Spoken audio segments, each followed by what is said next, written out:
नमस्कार विद्यार्थी मित्रमैत्रिणींनो, current affairs bye Meghali या आपल्या यूट्यूब चॅनलवरती तुमचे मनपूर्वक स्वागत आहे. इथे आपण डेली करंट अफेअर्सचे इम्पॉर्टंट 12 क्वेश्चन्स पाहतोय, जे तुम्हाला आपल्या येत्या MPSCच्या सर्व एक्झाम्समध्ये, सरळ सेवांमध्ये आणि केंद्रीय परीक्षांमध्ये जरूर पाहायला मिळतील. त्यामुळे आपल्या चॅनलवरती जर तुम्ही पहिल्यांदा आले असाल तर चॅनलला लाईक करा, जास्तीत जास्त विद्यार्थ्यांना आपला चॅनल शेअर करा, सबस्क्राईबही करा आणि सगळ्यात महत्त्वाची गोष्ट, लेक्चर तुम्ही शेवटपर्यंत पहा आणि यातला एकही प्रश्न स्किप करू नका. कारण की कोणत्या एक्झाममध्ये कोणते प्रश्न विचारले जातील हे आपल्याला एक्झॅक्टली करंटच्या बाबतीत माहिती नसतं. त्यामुळे संपूर्ण लेक्चर पाहण्याचा प्रयत्न कर. ठीक आहे, तर पाहूयात आजच्या म्हणजेच 5 मे 2026च्या चालू घडामोडी. प्रश्न पहिला, जागतिक व्यंगचित्रकार दिन वर्ल्ड कार्टुनिस्ट डे कधी साजरा केला जातो, असा प्रश्न आहे. तर याचे योग्य उत्तर आहे पर्याय क्रमांक सी, 5 मेला. महत्त्वाचे पॉइंट्स पहा या प्रश्नाचे. हा दिवस व्यंगचित्रकलेचा गौरव करण्यासाठी साजरा केला जातो. 1895 मध्ये पहिलं रंगीत व्यंगचित्र द येलो किड प्रकाशित झाले. ॲज अ जनरल नॉलेज लक्षात ठेवण्याचा प्रयत्न करा. R.K. लक्ष्मण हे भारतातील प्रसिद्ध व्यंगचित्रकार होते. वसंत सरवटे हे महाराष्ट्रातील व्यंगचित्रकार म्हणून ओळखले जातात. त्या व्यतिरिक्त 5 मे हा जागतिक हात स्वच्छता दिन म्हणूनही साजरा होतोय आणि 5 मे हा आंतरराष्ट्रीय दाई दिन म्हणूनही साजरा केला जात असतो.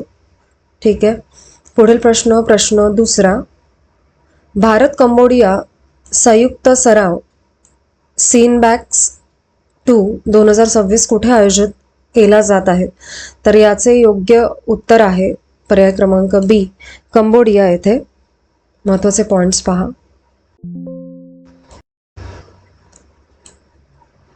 सीनबॅक्स 2 2026 हा भारत आणि कंबोडिया यांच्यातील द्विपक्षीय लष्करी सराव आहे. सीनबॅक्सचं संपूर्ण अर्थ आहे, पूर्ण नाव कंबोडिया इंडिया बॅलेटरल आर्मी एक्सरसाइज असा आहे आणि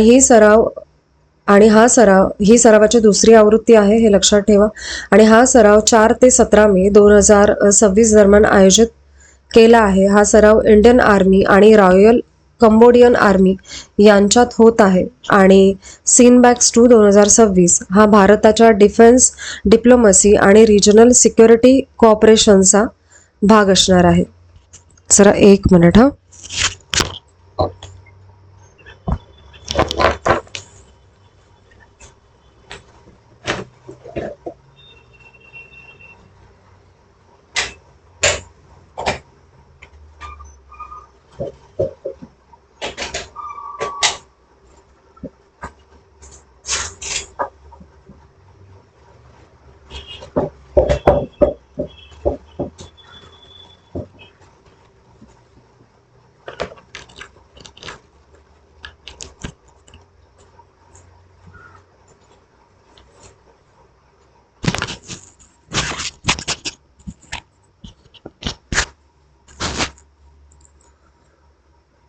पुढील प्रश्न तिसरा,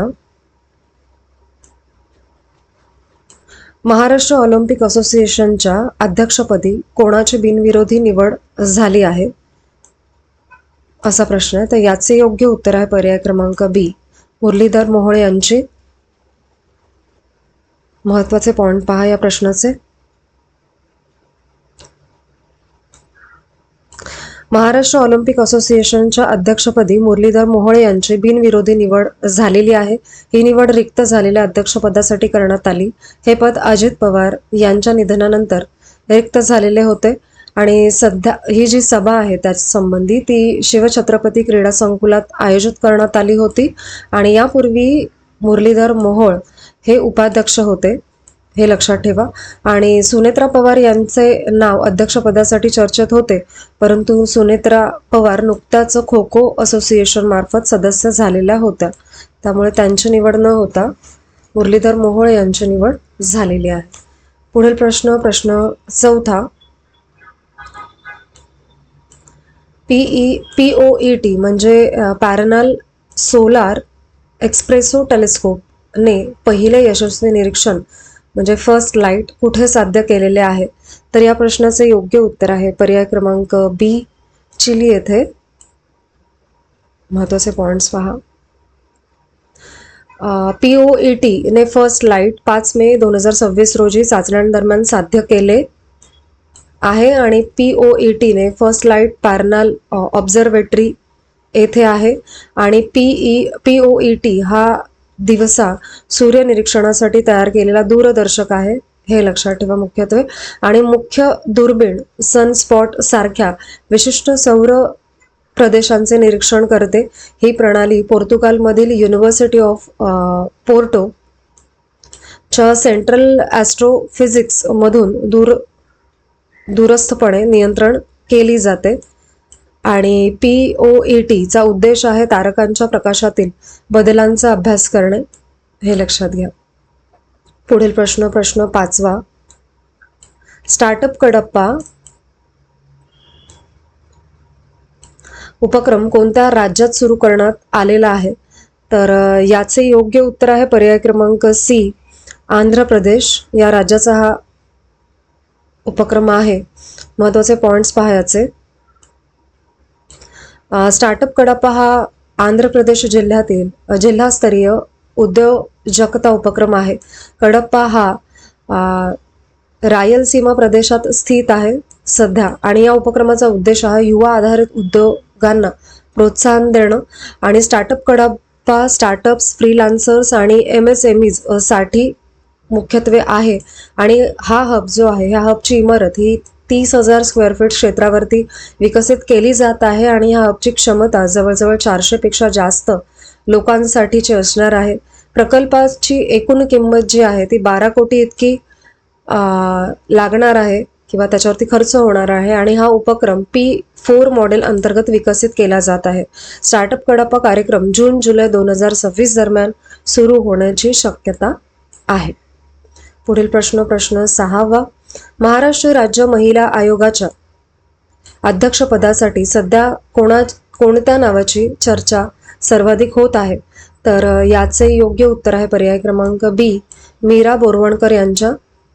महत्त्वाचे पॉइंट्स पहा या प्रश्नाचे. महाराष्ट्र राज्य महिला आयोगाच्या अध्यक्षपदासाठी मीरा बोरवणकर यांच्या नावाची चर्चा आहे सध्या. रुपाली चाकणकर यांनी राजीनामा दिल्यानंतर हे पद रिक्त झालेलं आहे आणि मीरा बोरवणकर या माजी IPS अधिकारी असून 1981 बॅचच्या त्या IPS अधिकारी आहेत आणि त्या महाराष्ट्रातील पहिल्या महिला IPS अधिकारी मानल्या जातात, हे देखील लक्षात ठेवा. मीरा बोरवणकर यांना लेडी सुपर कॉप अशी त्यांची एक वेगळी ओळख आहे आणि ही नियुक्ती झाल्यास महिला आयोगाला एक मजबूत नेतृत्व मिळेल असं म्हटलं जात आहे. ठीक आहे, पुढील प्रश्न पाहू.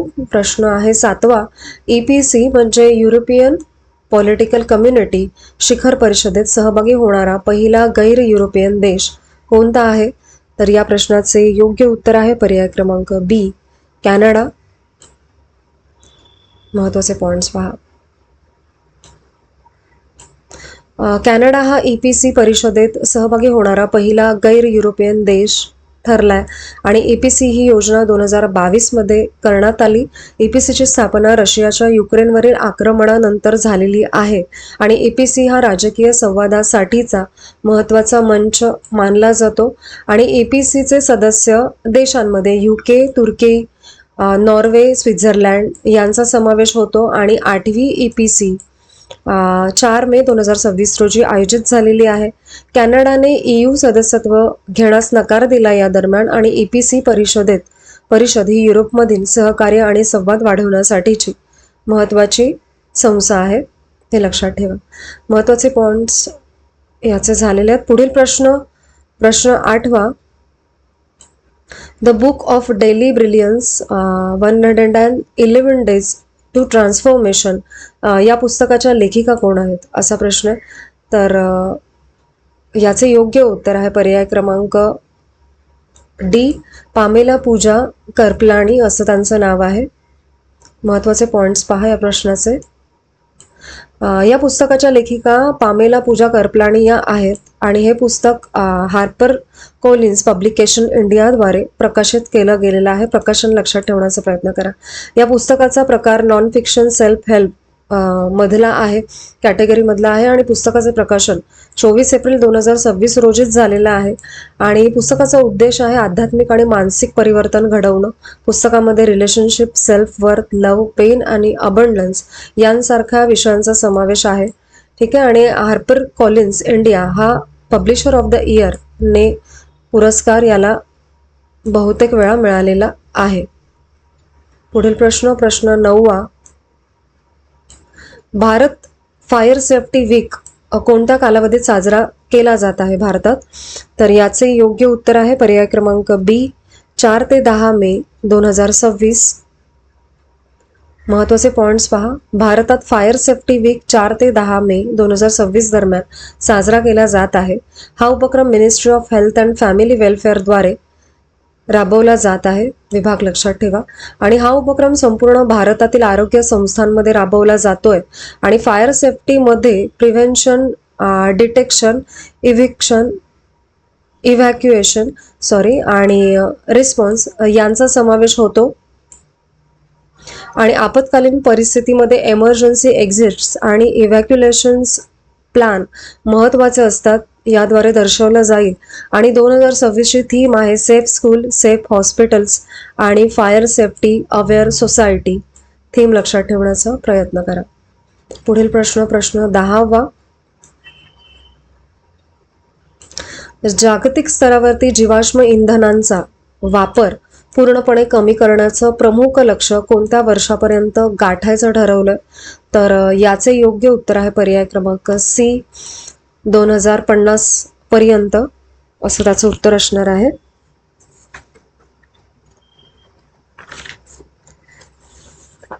महत्त्वाचे पॉइंट्स पहा या प्रश्नाचे.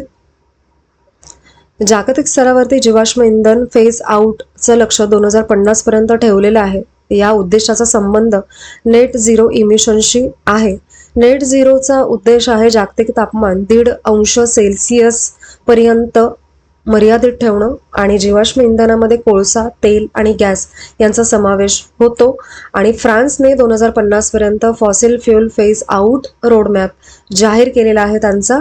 हे लक्षात ठेवा. मुख्यत्वे कोणी जाहीर केलाय प्रॉपर? तर फ्रान्सने. इंडियाने 2070 पर्यंत नेट झिरोचं लक्ष ठेवलेलं आहे. आपलं पण इयर लक्षात ठेवा कधीपर्यंत. आणि भारत रिन्युएबल एनर्जी वाढवण्यावरती लक्ष करतो आहे सध्या. ठीक आहे.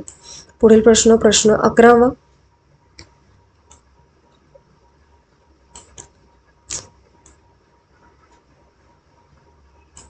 भारताने लिपुलेख पास संदर्भात कोणत्या देशाच्या आक्षेपाला नाकारले आहे? तर त्याचे योग्य उत्तर आहे पर्याय क्रमांक सी, नेपाळच्या. महत्त्वाचे पॉइंट्स पहा. भारताने नेपाळच्या लिपुलेख पासवरील आक्षेप नाकारला आहे. आणि लिपुलेख हा पास कैलास मानसरोवर यात्रेसाठी मुख्यत्वे वापरला जातो. आणि भारताने हा मार्ग 1954 पासून वापरात असल्याचे सांगितलेलं आहे. आणि भारताने नेपाळचा दावा अयोग्य असल्याचं म्हटलं.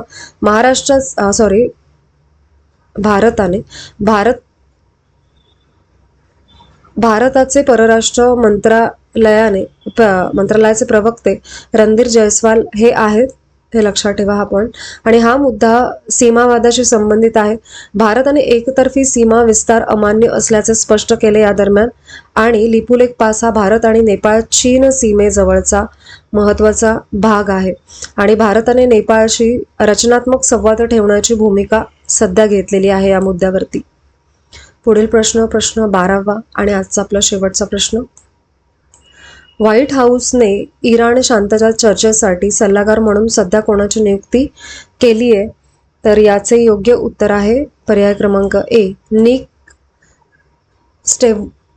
स्टेवार्ट यांची. महत्त्वाचे पॉइंट्स पहा. व्हाईट हाऊसने निक स्टेवार्ट यांची सल्लागार म्हणून नियुक्ती केलेली आहे. ही नियुक्ती इराणशी संबंधित शांतता चर्चेसाठी आहे. आणि स्टेवार्ट हे पॉलिसी एक्सपर्ट म्हणून ओळखले जातात.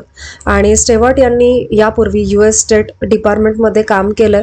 आणि त्यांनी ट्रम्प ॲडमिनिस्ट्रेशन दरम्यान इराण विषयावरती काम देखील केलेलं आहे.